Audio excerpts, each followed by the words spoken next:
Chapter 9. I desperately needed a cigarette. As I left the grove, I looked for them in my coat pockets, but they weren't there. Looking for something? I turned around. Yuri was standing right behind me. I hadn't heard him, and I was a little startled to find him so close. I found them in the nurse's station, he grinned, handing me my pack of cigarettes. Must have fallen out of your pocket. Thanks. I took them and lit one. I offered him the packet. Yuri shook his head. I don't need smoke. Not cigarettes anyway. He laughed. You look like you need a drink. Come on, I'll buy you a pint. I hesitated.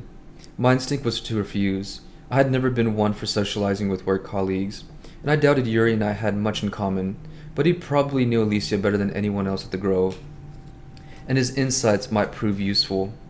Sure, I said. Why not? We went to a pub near the station, the Slaughtered Lamb, dark and dingy. It had seen better days. So had the old men dozing over their half-finished pints. Yuri got us a couple of beers, and we sat at a table at the back. Yuri took a long swig of beer and wiped his mouth. Well, tell me about Alicia. Alicia? I asked. How'd you find her? I'm not sure I did find her. Yuri gave me a quizzical look, then smiled. She doesn't want to be found. Yeah, it's true, she's hiding. You're close to her, I can see that. I take special care of her. No one knows her like I do, not even Professor Diomedes. His voice had a boastful note. It annoyed me for some reason. I wondered how well he really knew her, or if he was just bragging. What do you make of her silence? What do you think it means? Yuri shrugged. I guess it means she's not ready to talk. She'll talk when she's ready. Ready for what? I asked. Ready for the truth, my friend. And what is that? Yuri cocked his head to one side slightly, studying me. The question that came out of his mouth surprised me. Are you married, Theo? I nodded. I am. Yes. Yeah, I thought so. I was married once too. We moved here from Latvia. But she didn't fit in like I did. She didn't make an effort, you know. She didn't learn English. Anyway, I wasn't happy. But I was in denial, lying to myself. He drained his drink and completed his sentence. Until I fell in love. Presumably you don't mean with your wife. Yuri laughed and shook his head. No, a woman who lived near me. A very beautiful woman. It was love at first sight. I saw her on the street. It took me a long time to get the courage to talk to her. I used to follow her. I'd watch her sometimes, but without her knowing it. I'd stand outside her house and look, hoping she would appear at the window. He laughed. This story was starting to make me feel uncomfortable. I finished my beer and glanced at my watch, hoping Yuri would take the hint, but he didn't.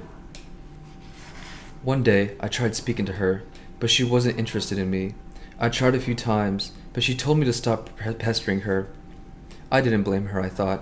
I was about to make my excuses, but Yuri kept talking. It was very hard to accept. I was sure we were meant to be together. She broke my heart. I got very angry with her, very mad. What happened? I was curious despite myself. Nothing. Nothing? You said with your wife? Yuri shook his head.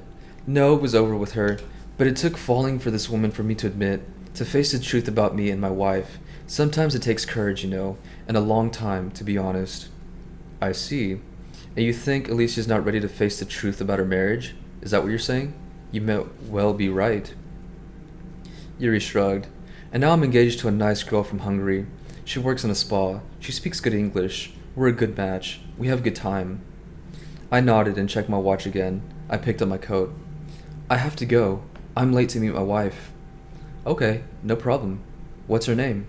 Your wife. For some reason, I didn't want to tell him. I didn't want Yuri to know anything about her, but that was stupid. Catherine. Her name is Catherine, but I call her Kathy. Yuri gave me an odd smile. Let me give you some advice. Go home to your wife. Go home to Kathy, who loves you. And leave Alicia behind.